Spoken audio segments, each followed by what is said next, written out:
Muchas gracias. Bueno, pues buenas tardes a todos y a todas. Como bien ya me presentaron, mi nombre es Yesca Garza y desde hace un año estoy al frente de los trabajos y de los esfuerzos del Centro Regional de Identificación Humana. Para dar inicio a compartirles la experiencia que hemos adquirido en estos primeros meses de trabajo y conocer a grandes rasgos lo que hacemos en el centro, me voy a permitir presentarles un video. Adelante, de favor.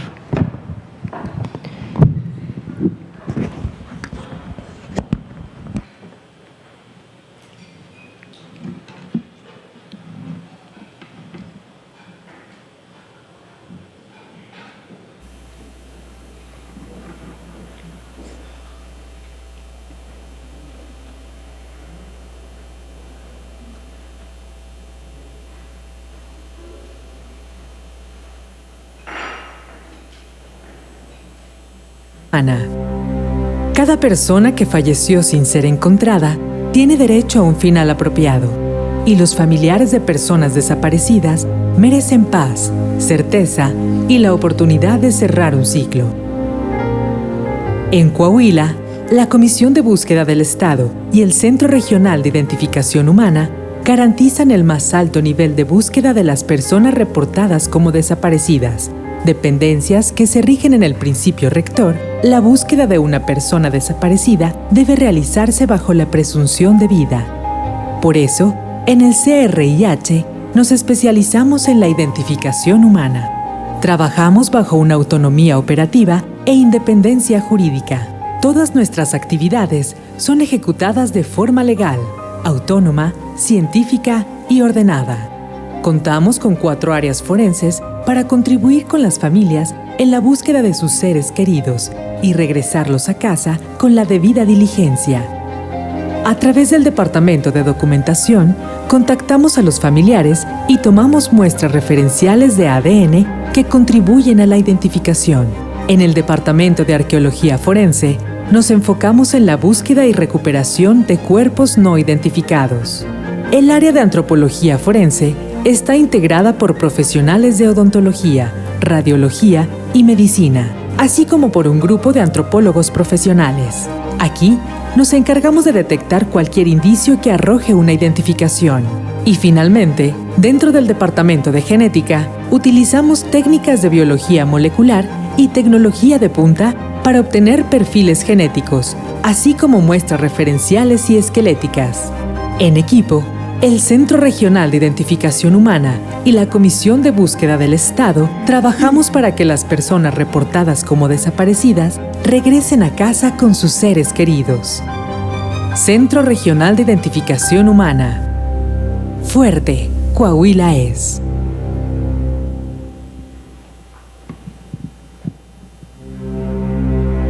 Centro Regional de Identificación.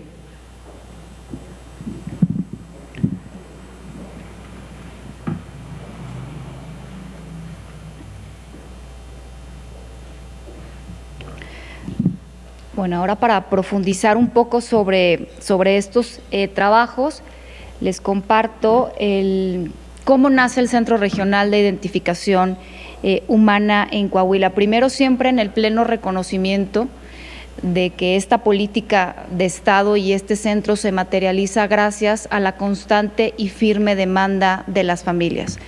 Una vez más, en Coahuila, los grupos de familias y sus representantes fueron escuchados y gracias al impulso que ellos han tenido desde los espacios de diálogo que se tienen con las autoridades, nace esta idea de tener un centro regional. Hubo una suma de esfuerzos muy importante en materia de recursos, de la mano con el Gobierno de México, a través de la Comisión de Búsqueda y el esfuerzo del Gobierno del Estado, se logra tener una bolsa para el inicio de la construcción de nuestra infraestructura y se decide estratégicamente que el centro dependa de la Comisión Local de Búsqueda. Esto nos permite estar en el alcance de las facultades que vienen en la propia ley general, en la ley estatal y todas aquellas nuevas facultades que se trazan desde el protocolo homologado de búsqueda. Y creo que ha sido uno de los primeros grandes aciertos del centro regional, el que pueda estar abrazado por la Comisión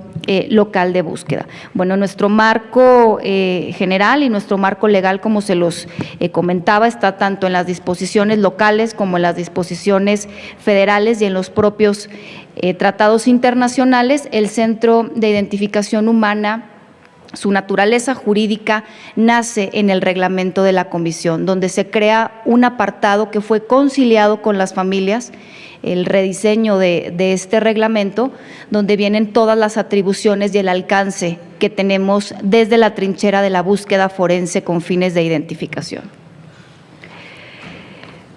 Uno de los primeros grandes retos para el centro, antes de pensar en iniciar un proceso de recuperación de cuerpos o de restos, fue conocer el universo de los trabajos de los últimos 10 años del Gobierno del Estado y de la Fiscalía General en materia de búsqueda de personas desaparecidas. No podíamos tomar una decisión de por dónde iniciar sin conocer algunas cuestiones. Primero, ¿a quién estábamos buscando? ¿A cuántas personas estábamos buscando? ¿Cuántas carpetas de investigación que albergan una denuncia de desaparición tenía el Estado? ¿Y cuántas carpetas de homicidios de cuerpos sin identificar se tenían a lo largo y ancho del Estado? Coahuila es un estado muy grande, donde se tienen 6 regiones y donde el Gobierno del Estado y la propia Fiscalía tiene que repetir en 6 ejercicios para poder tener una cobertura. Estamos hablando de 38 municipios que guardan una lógica cultural distinta, que guardan un clima distinto, que también eso era importante para nuestros procesos de exhumación, y que se tienen dispersados funcionarios por todo el Estado. Una vez que logramos convenir de manera adecuada con la Fiscalía, iniciamos con el proceso de traslado de información que había trabajado la Fiscalía en los últimos 10 años y nos encontramos más de 1,500 perfiles de muestras referenciales que habían trabajado con más de 5 laboratorios en esta temporalidad. Una vez que se migran al centro de identificación, un equipo de trabajo inicia con la sistematización de esa información. Pudimos agrupar o asociar en familias 951 perfiles de los trabajados, pero nos encontramos que más de 500 perfiles en la trazabilidad de su cadena de custodia y en el propio dictamen de los laboratorios no nos arrojaba el parentesco con ninguna persona desaparecida.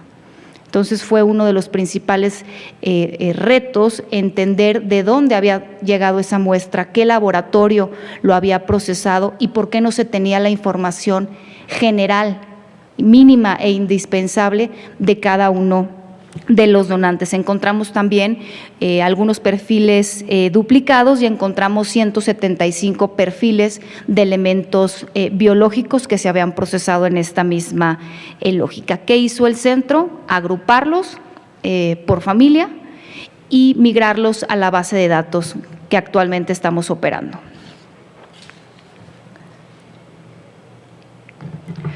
Bueno, el equipo multidisciplinario que se construyó con esta metodología de enfoque masivo, que es la apuesta metodológica que está teniendo el centro regional. ¿Por qué un enfoque masivo? Porque tras analizar los escenarios del Estado, tuvimos que tomar la decisión de buscar a todas las personas al mismo tiempo.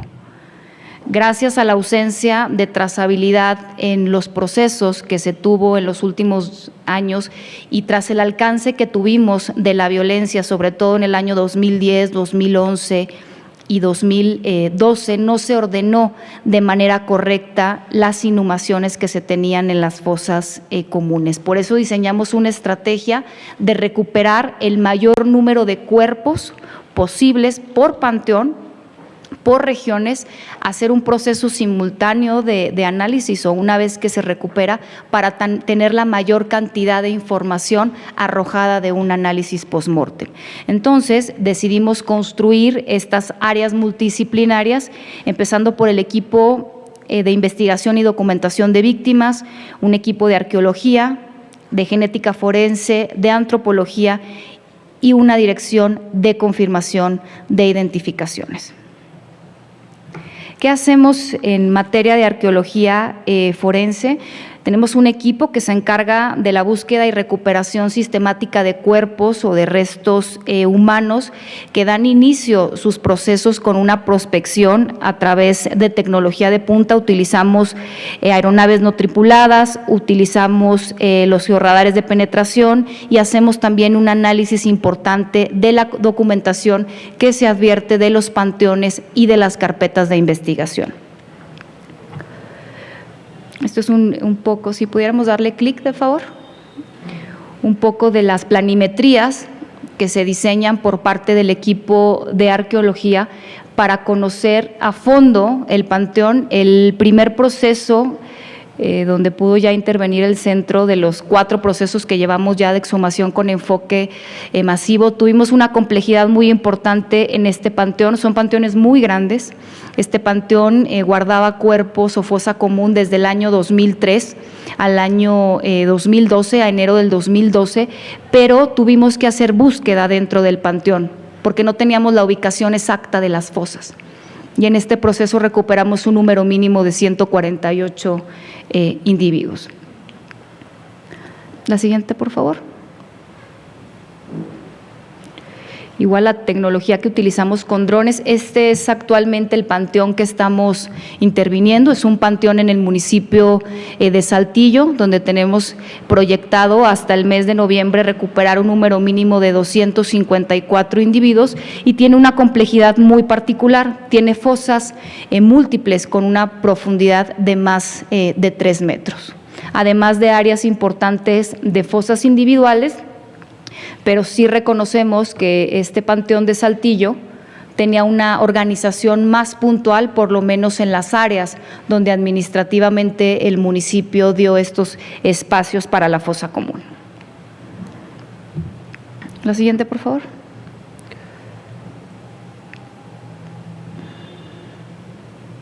Mostrarles también un poco del trabajo del equipo de arqueología, cómo hace esta reconstrucción del proceso de exhumación o de los hallazgos que nos encontramos en las fosas a través de la tecnología. Una vez que tenemos la secuencia fotográfica de todos los indicios que se levantan en el panteón, hacen una reconstrucción en 3D. Y es así un ejemplo de cómo encontramos los cuerpos de personas sin identificar en las fosas.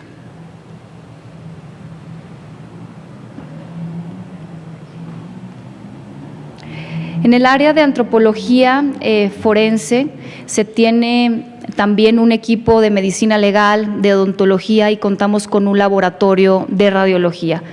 ¿Qué hacemos en este primer paso de análisis post-mortem? Hacemos una dictaminación antropológica, odontológica en materia de radiología y de medicina legal, donde se obtiene un perfil biológico, la edad, el sexo y la estatura. Además, en casos que tengamos la posibilidad de hacerlo, determinamos la causa de muerte. Creo que esto es uno de los grandes temas de discusión. El centro regional hace un análisis post-mortem y muchas veces este análisis no te permite develar cuál fue la causa de muerte original si es que no encontramos una lesión post-mortem que nos permita determinarla. Muchos de los certificados de defunción, estamos conscientes, se van a ir con una causa de muerte indeterminada. Y hacemos también la toma de muestra ósea para la obtención del perfil genético. Nuestra normativa nos habla de sacar 4 muestras de cada uno de los elementos o de los restos humanos para que puedan ser 2 enviadas al laboratorio de genética y 2 quedan en resguardo, una para la Fiscalía General del Estado y otra para las tercerías en caso de que las familias quieran acceder a su derecho de convocar un perito independiente. El equipo de investigación y documentación de víctimas es uno de los principales operadores del centro y puedo decir que a nivel nacional, si no es que es el único equipo que se cuenta con esta naturaleza. Es un equipo de investigadores con perfil de criminólogos, trabajadores sociales y psicólogos que son la autoridad de primer contacto con las familias. Una autoridad con un perfil amigable, que una de sus principales funciones es crear un vínculo de confianza con las familias. Este equipo de investigación tiene varias tareas, además de integrar toda la información en vida de la persona que estamos buscando, así como todos los datos individualizantes y detectar los posibles donantes para la muestra referencial. Su proceso inicia con una entrevista de vida donde individualizamos a la víctima y obtenemos información sobre la desaparición. Es una entrevista muy pequeña donde se cuida dentro de nuestras posibilidades no revictimizar a nuestras familias. Sabemos que una de las prácticas equivocadas que hemos tenido en México es que las familias han donado muchas veces su muestra de ADN y ahí inicia el vínculo de confianza, acercarnos y pedir que nuevamente nos donen su muestra y que confíen en este proceso multidisciplinario que está operando en el centro. Y se toma la muestra biológica. Esta muestra biológica se toma estratégicamente una vez que se construye el genograma por familia y detectamos a los perfiles idóneos para su donación. Regresamos nuevamente con las familias para completar el grupo familiar y poder tener una cantidad importante de información genética. El equipo de genética forense, bueno, una de sus principales funciones es generar perfiles genéticos tanto de muestras referenciales como de muestras de elementos biológicos que se extraen de los restos humanos, la alimentación continua de la base de datos y la confronta masiva de perfiles para la obtención de coincidencias. Una vez que nosotros tenemos o que nos arrojan el sistema énfasis, que es el software que operamos, que este sistema muchos de ustedes ya lo conocen, que fue creado tras la tragedia de las Torres Gemelas, conocido como Mass Fatality Identification System, al igual que muchos sistemas nos permite hacer cruces masivos de información genética y el primer indicador para el centro de una coincidencia para acreditar o excluir una identificación es a través de este sistema. Cuando a nosotros nos arroja la coincidencia, inmediatamente lo pasamos al departamento de confirmación de identificaciones, donde desglosamos cuál es la información genética que se tiene de las familias, si hay necesidad de regresar a buscar para completar las muestras referenciales y hacer también las comparaciones con el resto de las ciencias forenses multidisciplinarias. Y esto me gustaría que quedara muy claro, porque nosotros estamos proponiendo una metodología en materia genética no de confirmación, sino de inicio del proceso. Por eso el enfoque masivo para la búsqueda forense con fines de identificación humana.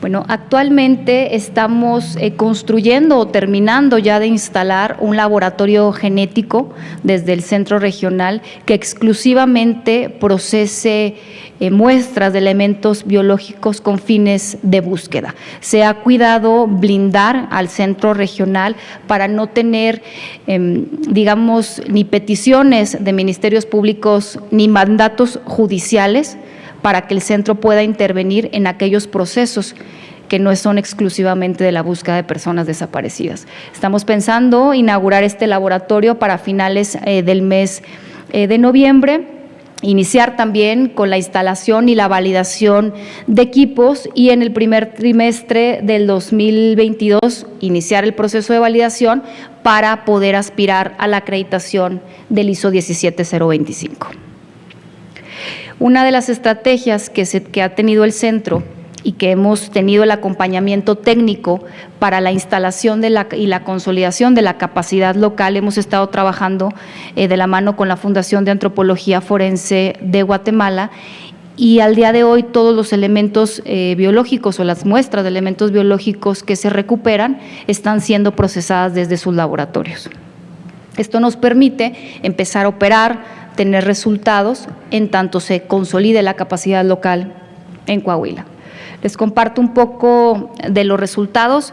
Se proyectó de la mano con las familias tener por lo menos 3 exhumaciones con enfoque masivo este año. Vamos a concluir el 2021 con 5 exhumaciones.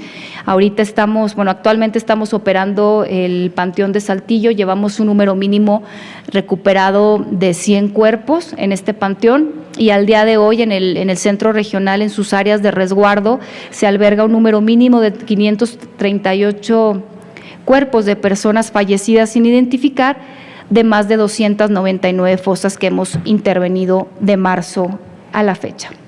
Estamos también próximos a intervenir el Panteón San Ignacio, de uno de los municipios aledaños de Saltillo, que fue un proyecto que llevó a cabo la Fiscalía General del Estado, donde se inhumaron cuerpos que ya habían sido procesados y que contaban con un archivo básico.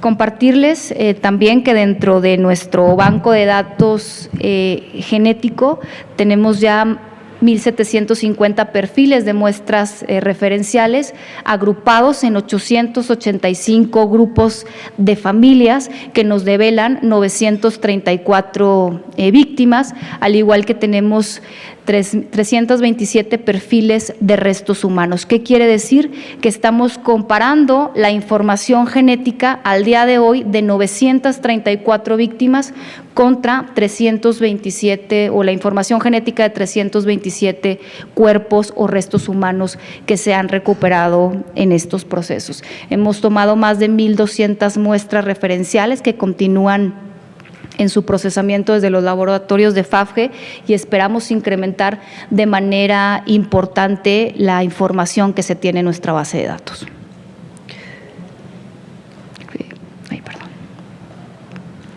Esto ha sido parte también del muestreo osteológico que se ha tenido en los 3 panteones, guardando la lógica que nos dice la ley de estas 4 muestras. Continúa el análisis post-mortem de la segunda intervención que tuvimos.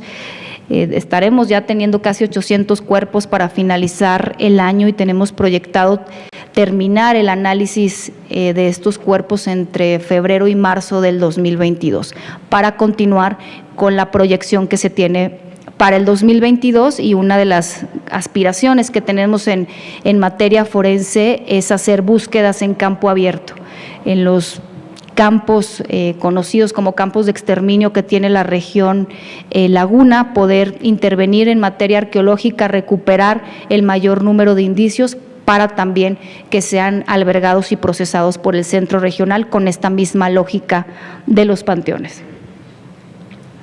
Compartirles que tenemos ya las primeras 7 identificaciones y las 7 restituciones dignas de esos cuerpos con sus familiares. Estas 7 identificaciones no se hubieran logrado si no trabajáramos de la mano con las familias. Las familias, los colectivos son los grandes voceros para las brigadas de muestras referenciales. Ellos mejor que nosotros conocen a las familias, conocen a las víctimas, y reitero que es indispensable siempre conciliar cualquier acuerdo, cualquier proceso para llegar a acuerdos de la mano con ellos. Las familias están durante todo el proceso de exhumación con nosotros, hacemos jornadas de aproximadamente 27 días ininterrumpidos, donde ellas y ellos se encuentran documentando como observadores y atendiendo el derecho que tienen cada una de las recuperaciones de los individuos que nosotros rescatamos, porque es un rescate de estas fosas comunes, al igual que se les informa siempre de las identificaciones que se tiene. Incluso cuando llegamos al proceso de notificación, las entrevistas que hace el equipo de documentación nos permite saber si la persona que vamos a entregar pertenece a un colectivo, y se les hace saber su derecho de que sean acompañados en el proceso de notificación por la persona o por los representantes del colectivo al que están agremiados. Nos falta mucho por hacer, muchísimo. Ha sido un primer año de conocer experiencias, de reflexionar sobre los procesos.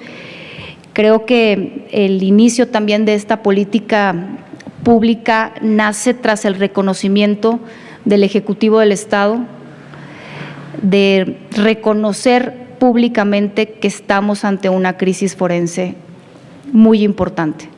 Si los gobiernos y los funcionarios no reconocen que se necesita toda la ayuda posible y asumen incluso el costo institucional y político de hacer procesos de esta naturaleza, no se puede iniciar y mucho menos se puede avanzar. Coahuila ha generado una sinergia importante desde hace muchos años en estos diálogos con las familias. El día de mañana el gobernador estará en la reunión plenaria que se integran por representantes de todos los colectivos, donde sirve también como una reunión de retroalimentación para la mejora de los procesos y donde es un espacio de respeto, donde las familias y sus representantes comentan las cuestiones en las que podamos mejorar y que también defienden que se respeten, se garanticen y en su caso se restituyan sus derechos. Entonces creo que ha sido, como les decía, este año de mucho aprendizaje. Aplaudo muchísimo la estrategia que se tiene con las familias y con el Gobierno de México, ahora con los integrantes del mecanismo, que sinceramente como funcionaria y como profesionista les deseo el mejor de los éxitos y reiterarles de nueva cuenta que Coahuila es un espacio para todos, que son bienvenidos a conocer la poca experiencia que tenemos en este año y que también sabemos recibir de manera crítica y respetuosa cualquier comentario que se tenga sobre nuestros procesos. Muchas gracias, Max, por la invitación y quedo atenta a cualquier pregunta.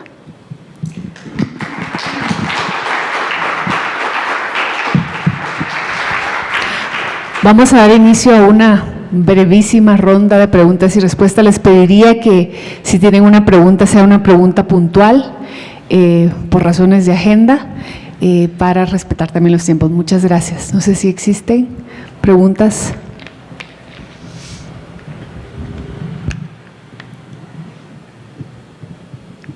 Adelante, Joel.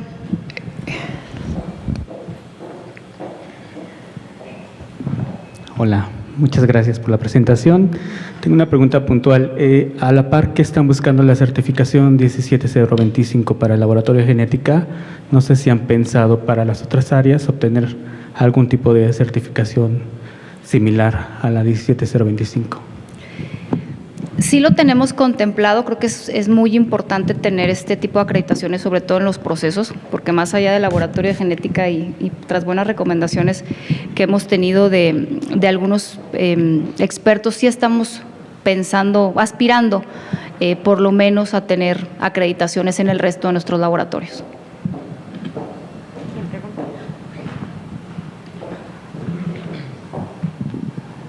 Hola, ¿qué tal? Mi nombre es Ricardo Toledo, de Odontología Forense del Instituto Jalisciense de Ciencias Forenses. Un gusto. No es pregunta como tal, solamente es como una felicitación por tu ponencia, por tu trabajo y todo el equipo que tal vez tiene atrás de ti, de todo este trabajo que presentaste. Tal vez por ahí vamos a estar en contacto. Y pues la verdad que me queda un buen sabor de boca ante tu ponencia, porque esto como que nos invita a todo lo que se platicó en este simposio toda la semana, y creo que esta invitación es como a la crisis forense que se está llevando, a invitarnos a que sea un parteaguas como para que esta, como lo nombran, esta generación ahora que somos de forenses nuevos, que sea como la invitación a quitar esas costumbres de mala praxis o mal labor. Pero te felicito y muchas gracias.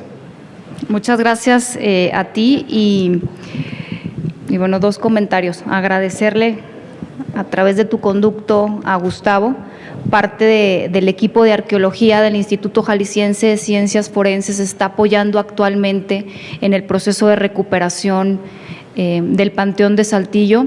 Tenemos una sinergia muy importante con el Jalisciense. Apostamos también que va a tener un muy buen inicio en la construcción de su centro regional de identificación humana, y parte importante es vincularnos con aquellos estados que están apostando a un enfoque masivo. Muchas gracias, y los esperamos también en el área de antropología, a ver si te mandan a ti para el análisis post-mortem que vamos a tener en el centro. Y sí, efectivamente, otro de los grandes aspiraciones del centro es crear nuevos cuadros en materia forense. Yo no soy forense, como podrán ver, soy abogada, pero creo que he aprendido un poco sobre el tema, y comentarles que nuestro equipo es un equipo muy joven. Una de las recomendaciones que se hicieron antes de integrarlo fue que no tuvieran un sesgo institucional en materia forense. Más allá de buscar un perfil como tal de expertise de muchos años, buscamos un perfil que estuviera dispuesto a aprender una nueva metodología, y creo que ha sido un buen ejercicio, nos ha funcionado muy bien. Sabemos que no tenemos un número importante de forenses en el país actualmente, pero es indispensable el generar estos nuevos cuadros para que nos ayuden a las instituciones a combatir esta crisis forense. Gracias. Martín. Sí, gracias. Una pregunta muy concreta. De 900 muestras, 300 y tantos individuos, 7 identificaciones. ¿A qué se debe, o ustedes consideran a qué se debe que sea tan bajo el hit o las identificaciones, y qué es lo que hay que hacer? Gracias. Bueno, como pudieron verlo en los números, nos falta mucho camino por recorrer en la búsqueda de familias, y esa es una de las grandes problemáticas. Sí, podemos tener más de 327 perfiles de restos humanos y compararlos con 1.500, pero si no completamos la información genética de las familias, no vamos a tener una posibilidad alta de identificar. Y también me dice otra cosa. Existe la posibilidad que las personas desaparecidas no estén en el universo de los panteones al día de hoy. Nos falta también las recuperaciones de campo abierto, las fosas de inhumación clandestina, y es una de nuestras grandes apuestas. ¿Qué nos permite esto? Saber si los casos de cierta temporalidad, una vez que se tiene el análisis completo y sobre todo el perfil genético, estén o no las personas desaparecidas en un panteón en concreto o en una fosa común en concreto. Y esto también es un indicador importante para que quienes somos buscadores, tanto las comisiones locales como las fiscalías, redireccionen su estrategia de búsqueda. Porque el saber que nuestro ser querido desaparecido no está ahí, también es una cuestión muy importante. Gracias. Preguntar acerca de las personas desaparecidas de los estados colindantes. Sabemos que la lógica de búsqueda y de desaparición obedece más a la geografía de los grupos de delincuencia organizada que a los espacios geográficos de los estados. Sabemos que muchas de las personas que ustedes encuentren las están buscando en Chihuahua, en Durango, en Zacatecas y sobre todo en Nuevo León. Y viceversa. Varias de las personas que están buscando en esos estados, o sea, en Coahuila pueden estar en esos estados. Entonces, saber si desde el centro hay ya una base de datos, cuando menos regional, cuando menos con los estados colindantes, donde estos resultados 300 y tantos que ya tienen están de una manera más inmediata, conectándose con las búsquedas aledañas.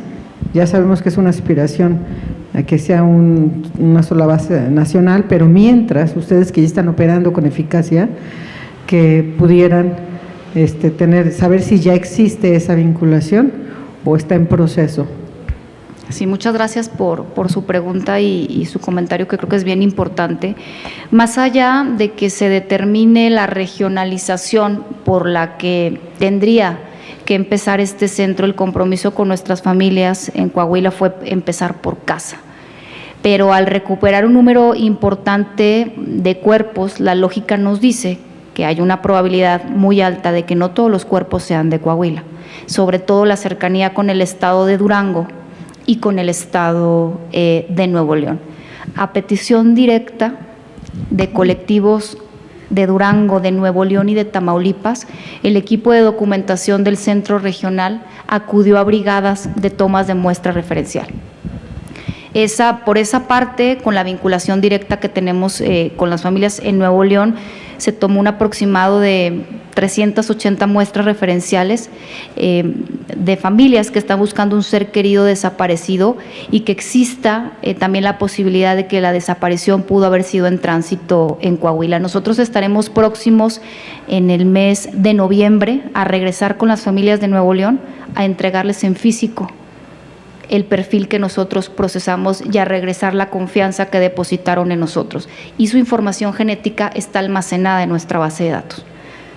Esa información será también, se hace una confronta con la información de restos biológicos que tenemos. Mismo caso de Durango. Durango tiene otra particularidad, la cercanía con Gómez Palacio, el número de homicidios que hubo entre el 2009 y entre el 2012, como sabemos, es prácticamente una calle lo que nos divide, entonces no sabemos si el cuerpo que levantó el Ministerio Público de Homicidios de Coahuila, esta persona haya sido privada de la libertad en Gómez Palacio. Por eso la importancia con los estados aledaños. Vamos a regresar a las tomas de muestra. Tuvimos la oportunidad de recibir familias de Tamaulipas también en esta brigada de Nuevo León y estamos generando ya sinergia de vinculación institucional con la Fiscalía de Nuevo León y con la Fiscalía de Durango. Gracias. Muchísimas gracias, licenciada Yesca Garza. Gracias a ustedes.